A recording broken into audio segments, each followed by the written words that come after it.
Bom dia, galera. Estamos ao vivo aqui, 9h30 da manhã, 9h33 para ser mais exato.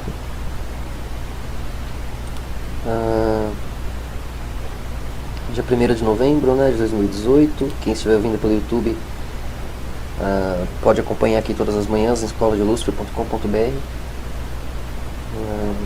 Dá um bom dia para a galera que estiver aí. Gustavo, bom dia. Igor, Aline, Sérgio, Miriam, Alexandre está por aí também, Samuel, Elielton, Bruna, Michele também, Juan, Gil. Bom, vou falar um pouco aqui hoje sobre as profecias, né, da Bíblia e profecias no geral. Como é que isso se conecta com a geometria sagrada, e como que ciência e religião estão ali de uma forma muito mais profunda, conectadas, né, muito mais inerentes, né, uma a outra. A ciência e a religião são uma coisa só. A religião é a ciência do passado, né? É como você entendia o mundo ali. E você vai se aprofundando nas perspectivas, nas perguntas, né? Vai ficando mais longe da resposta, porque você está tentando ser a resposta, né? O homem não está tentando encontrar mais Deus, ele quer ser Deus, né? E aí ele vai mergulhando no escuro, né? Aí você percebe que, na verdade, ele evita a verdade, né? Na verdade, ele evita se encontrar, porque senão ele vai ver que ele não é Deus. Então, o homem, enquanto ele pode, ele vai se iludindo, vai se enganando para poder brilhar, né? Para poder trazer novidades, para poder trazer uma referência que é dele. Ele quer acreditar que é dele. Ele inventou, ele criou, ele fez, ele merece, né? Então veja, todo esse conhecimento trazido aqui, embora eu tenha que usar o escudo do meu corpo como referência, como direção e até como proteção para muitos de nós, de vocês, eu nunca assinalo como meu todo esse conhecimento. Sempre falo que é uma coisa de Deus, uma coisa que vem, pouco decoro, pouco estudo, não decoro nada, para falar a verdade. Então, as pessoas vivem aqui comigo, sabem, vivem a vida inteira. Eu encontro ali as palavras, né, as formas, eu vejo ali, claro, né, os teatros de vocês, e por ali eu moldo o conhecimento ali, né, com aquelas referências que vocês têm. Então é óbvio que eu preciso dar uma olhada ali aqui. Quando eu falo vocês, estou separando o meu eu inferior do meu eu superior, né, porque vocês também vão ver isso. Vocês vão se encontrar aqui embaixo e lá em cima. Vocês vão ver que o eu superior de vocês sabe muita coisa, né, que ele precisa converter ali em ilusão, em perspectivas debaixo do seu eu inferior ali. Seu eu superior sabe, ele tem já o poder, mas ele tem que se abaixar ali para poder ser compreendido, para poder se fazer presente, né?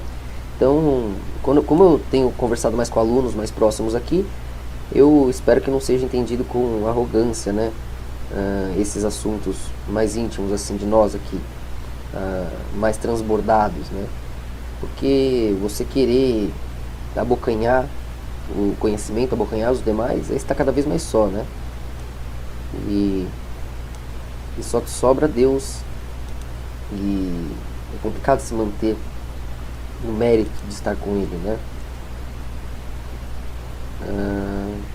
Se pular aí e ficar mudo, se a internet falhar, vocês já sabem que depois está no ar, né? A internet aqui, quando chove, é uma porcaria. A gente está bem afastado, né, do centro. Caiu a internet aqui agora. Bom, vou continuar, depois vocês ouvem no podcast aqui, alguns minutos depois de finalizado o ao vivo. Bom, vamos lá, vou falar das profecias aqui. Bom, profecia é a capacidade de falar, né? Eu vou pegar aqui alguns exemplos do teatro, né, galera, que vocês vão encontrar por aí, e vou converter isso em simetria geral aqui.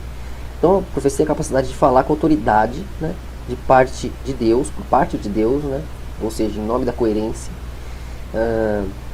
E ali você usa essa coerência, esses fatos, para predizer acontecimentos futuros e declarar, né, a vontade de Deus, né, para o presente, através daquilo que o futuro lhe reserva, né? Você se prepara no presente. Então uma coisa está conectada à outra, né? Então esse ponto de vista já está ali em Êxodo, né, em Deuteronômio, né, não feio. Em Mateus também 11:9, Pedro. A profecia é o meio escolhido por Deus para comunicar-se com o homem. Também está em Números aqui, ó. Você vê uma coisa muito comum lá, né? A Bíblia chegou aos homens por este dom, né? Timóteo, Pedro, então está tudo lá. As escrituras testificam de Jesus, e o dom de profecia é apropriadamente chamado o testemunho de Jesus, está em Apocalipse, em João, né? O dom de profecia manifesta-se por meio de visões, sonhos ou inspiração especial que chega à mente. Está em Números 12, 2.6 e Apocalipse também. Então, quer dizer, era uma ciência para eles, né? Nos últimos tempos tem virado aqui um misticismo, né? Então você vê que isso era um fato, né? Não era uma questão de fé, assim, era o que existia, você já nascia ali dentro, né? Você sair daquilo te queimava, te desesperava. Era uma esquizofrenia você sair daquilo que era um fato, né? Então a religião já foi muito consistente. Depois de algum tempo que a gente foi vendo ali as outras perspectivas sendo abocanhadas ali, né? E sendo exploradas, porque ninguém se contenta com o que já tem, né? Então a religião vai se perdendo, e é por isso que eles têm que se fragmentar por vários povos e se apegar na fé, se apegar na emoção, se apegar na lógica, no conhecimento. Tem um pouco de trava ali, né? Que a gente chama de escravidão depois, né? Nossa, como a religião força a barra e quer exigir que o fiel seja fiel, né? Porque se você solta, o eco vai, né? Você tem que manter as paredes para continuar ecoando, né? Até que tenha um discernimento de todos os ângulos para se tornar uma voz, né? Para modular aquela ressonância.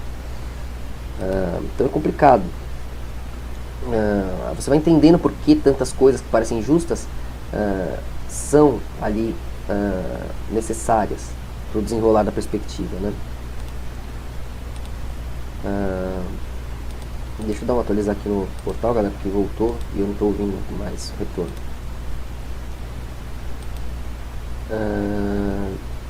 Então vamos lá. O dom da profecia manifesta-se por meio de visões, sonhos ou inspiração especial que chega à mente. Isso está em Número 12 também, né? 2.6. Então, o instrumento humano converte-se no porta-voz de Deus, né? Samuel 23, em Mateus 3 também, Pedro 1.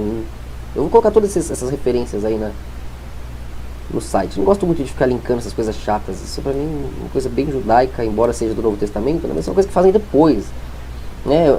Quando você entende a coerência, o amor e a honra, você é a liberdade, e essa gnose baixa ali, através de você, o assunto já se faz pleno, sem que você precise se apegar a chatices. Às vezes essas chatices afastam as pessoas. Por isso que eu não gosto muito de ficar fazendo igual a igreja, né? Eu gosto de fazer disso uma coisa natural. Então, percebam que eu estou dando as referências. Vou colocar aqui no texto do podcast. Quem estiver ouvindo pelo YouTube, veja aí no link do canal Unibrasil. Aqui o Rogério está sempre repostando. Tem o link ali, você clica, vai direto, vai ter toda a descrição para você poder ler por você mesmo, né? Para quem gosta de fontes aí, né? A galera olha mais a fonte que a água.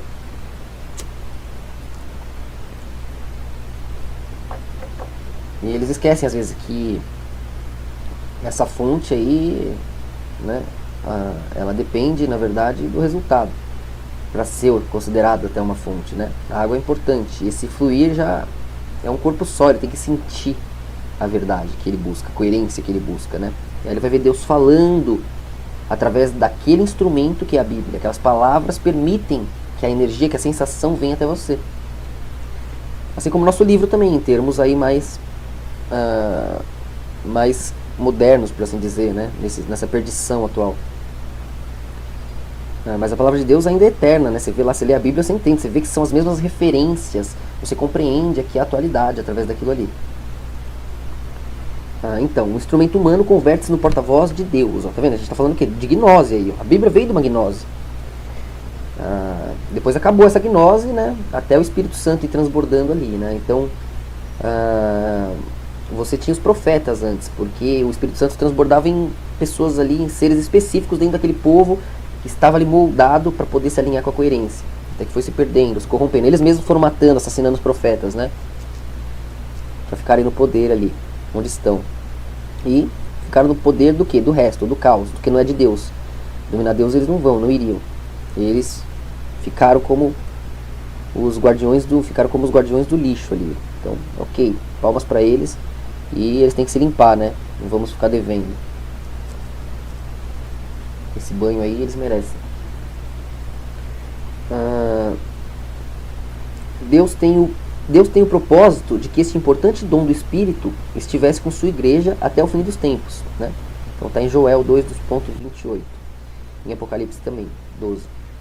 Na realidade, deve ser o sinal para identificar a verdadeira igreja de Deus nos últimos dias, né?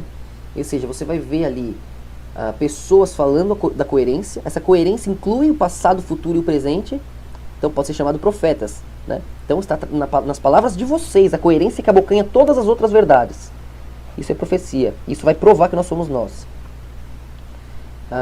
Então a verdade e a coerência transborda através de nossa voz, né? Então tem gente que é tão pequena, que é tão perdida ali no fundo, tão suja, tão pesada, que não consegue aceitar que nós somos as ferramentas, os instrumentos de Deus.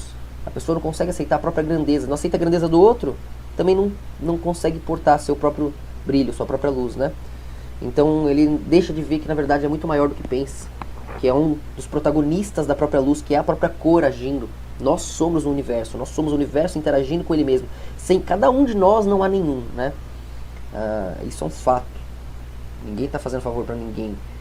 Nós somos o movimento, né? Nós somos uma família, por nós e pelo outro, na mesma proporção, porque é um reflexo que a gente compreende, entende e aprende a modular, para então virar um brilho, né, real, um brilho inerente àquele movimento. Antes de que ele se faça, ele já está feito. Então, na verdade, a gente se salva com a nossa própria obra, né? Nossa própria obra nos faz. E é assim que a gente não se perde em nenhum fato. É assim que o paradoxo de tempo nos mantém em circuito, né?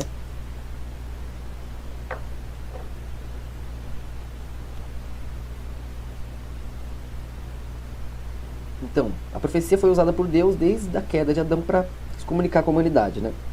Até porque a queda separa o homem no mundo dele mesmo, lá no fundo, né, do outro lado ali, fora de Deus, fora do paraíso, fora da harmonia, para o qual agora retornamos, aquele reino eterno de 1000 anos, é ali, na inocência do homem, é a visão de Adão, ali a perfeição que ele não pode reconhecer, a perfeição que ele não pode entender, porque nunca viu o seu contraste, né? E é para lá que ele vai, para lá que ele quer ir, para lá que ele precisa ir. E é lá que ele se fragmenta, né, se desfragmenta, né, para voltar. Então quando ele se fragmenta, vira fragmentos, ele se torna a humanidade, nós, né, vai aumentando ali. Porque toda aquela informação contida nele vai se perdendo, mergulhando no escuro para cada ângulo se reconhecer e voltar completo no final. Ou seja, voltamos vários, né, jovens, aquele Adão jovem, voltamos em vários dele adulto, né? E o mesmo com a mulher, né? Então a gente mergulhou, se fragmentou, e aquele pequenininho que era gigante, não via, se tornou muitos pequenos longe para voltar vários grandes. E aí eles são companheiros de Deus. Aí já é o reino dévico, né? Aí já somos seres vivificantes, damos a vida. E do outro lado são seres viventes, né? Então Adão, a humanidade é feita de seres viventes, de Adão até o sacrifício, né? Então de Jesus até aqui, somos seres vivificantes, até o corpo transbordar, né?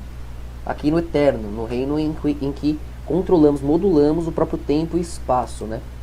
Então, do espaço-tempo que nós, com tecnologia e expansão consciencial, conseguimos modular, né, nós iremos ali posicionando os aspectos e as perspectivas passadas, né, criando os grandes efeitos milagrosos que eles viam lá atrás, né? Afinal, um corpo pesado saindo do ar com grandes luzes era um efeito maravilhoso naquele tempo, né? E aqui pra gente é bem simples. Então, é algo fácil de sintetizar. Então, sobre as profecias, a gente tem a predição sobre os acontecimentos futuros, né? Em Gênesis, Números, Daniel, e Deus é sempre o seu autor, né? Quando isso acontece, a própria coerência, né? Isso está em Isaías também ali, 44, 2.7. Deus as dá por meio de Cristo. Isso está em Apocalipse. Por que por meio de Cristo? Porque a coerência depende do verbo, né? Da síntese daquele espaço-tempo, daquele momento, né? Que varia. E Deus é eterno, né? Mas você vê, a maneira de posicionar a coerência em cada tempo depende daquele desdobramento luciferiano ali, né? Daquela síntese coletiva, né? Então, por meio de Cristo, que é a síntese das perspectivas, posiciona-se as referências, né, organiza-se o coletivo, chegando-se à verdade absoluta, que nos une, né, que nos abocanha. Então é assim que você vê Deus naquele tempo, através do Filho. Por isso o Filho é menor, porque ele está num tempo, né? Em todos os filhos, em todos os tempos, é Deus, é muito maior, incluindo o tabuleiro em que isso acontece, que é o Espírito Santo, né, que é o percurso.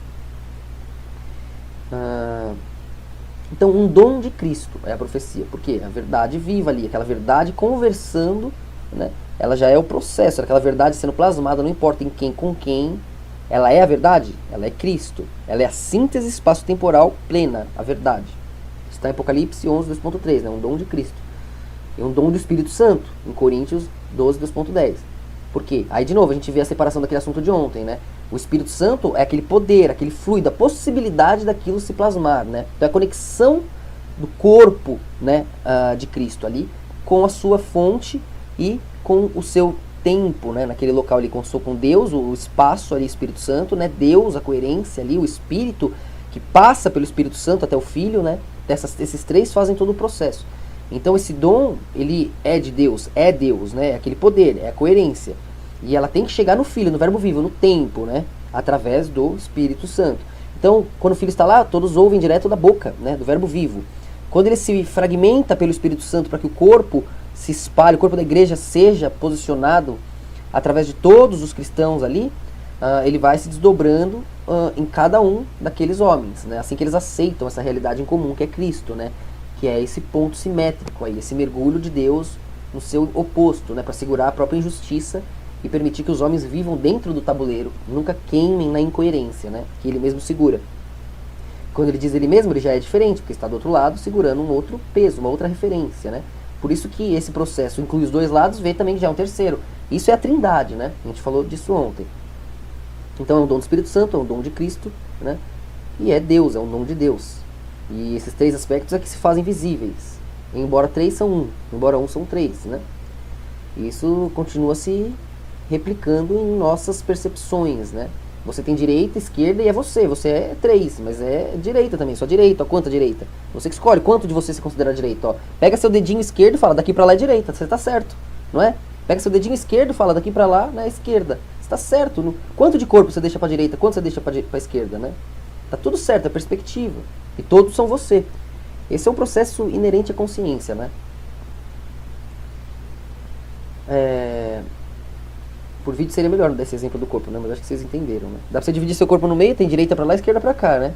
Mas você também pode pegar só um braço e falar, ó, daqui pra lá é direita, daqui pra lá tá a esquerda, ó. Esquerda é a tua mão, né? Você que determina, é a perspectiva. O corpo é um, mas graças às possibilidades de divisão, né? Assim também é o Espírito Santo. Não vem por vontade de homem, né? Pedro 1, 2.21. Você tem aquela inspiração, você tem aquele vislumbre e você intercede ali, né? No momento, pelos autores daquele momento ali, você vem com a coerência plena e abocanha daquilo que está acontecendo, plasmando ali a verdade, plasmando a justiça. Então isso já é um processo natural, né? Que só transborda quando tem o caminho, que é justamente os posicionamentos entre erros e acertos que nos fazem homens cada vez maiores, né? Mais plausíveis de escolha, né? Para o Espírito Santo falar, para Deus falar, você tem ali, né, aquela possibilidade, aqueles aprendizados, aquelas referências para então servir de instrumento. Você está mais afiado, mais polido.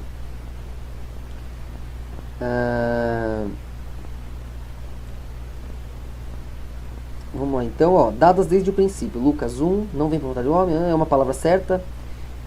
Deus cumpre-as, né, em Isaías. Cristo, seu grande tema, né, que é a coerência, a verdade viva, quando todas as verdades fazem sentido em um ponto. Cumpridas em Cristo, Lucas 24, 2.44, seu dom prometido, né, Joel, Atos, para o benefício das outras gerações. Uma luz, um lugar escuro, né, que é a única maneira disso, da luz ser luz, né. Não vem de particular elucidação. Você não vai ficar ali pensando, refletindo demais sobre aquela gnose. Não, vai vir, você vai batendo ali, vai vir, você vê que é uma coisa, é um flow. É um processo ali natural, é mais fácil do que ficar ali queimando, exigindo isso por motivos egoístas. Não a desprezemos, né? Tessalonicenses 5, 2.20. Demo-lhe Demos-lhe ouvidos, Pedro 1, 19. Recebamos-lhe com fé, Coríntios 20. Bênção de lê-la, ouvi-la e observá-la. Culpa de pretender possuir o dom de profecia. Então, maravilha. Serão castigados os que não lhes derem ouvido, está em Neemias 9, 2.30. Adicionarem ou subtraírem algo, está em Apocalipse também. Fingir possuir seu dom, Deuteronômio e Jeremias. Fingir estar convertido. E também tem como deve ser testada, né? Também está em Deuteronômio. Então você vê que ali é uma coisa tão séria que se você quisesse fazer um plano para você ser um profeta, para você impor ali um acontecimento, você queria usar do fator perspectiva, da possibilidade, né, ali de profecia, né? Se você quiser usar isso, então com certeza você será queimado, será deixado de lado do alívio que você busca, né? Porque você está combatendo algo divino. Por que divino? Porque inclui todos os acontecimentos naturais, comuns ali, né? Todos os acontecimentos diários, né? O divino, ele inclui tudo o que pode ser constatado, né? Ele transcende ao comum. E aí você querer usurpar, né? É quase um estupro, né? Estuprar o Espírito de Deus, né? A obra divina, sai caro, com certeza. E então veja que com essa desculpa os judeus mataram todos os profetas, né? Dizendo, como você pode se dizer um profeta, está louco? E lá matavam, porque os caras estão lá no poder, tem tudo, tá tudo na mão deles, estão controlando tudo. Como assim Deus está mandando um profeta? Quer dizer que tá errado, estão querendo tirar o poder da gente.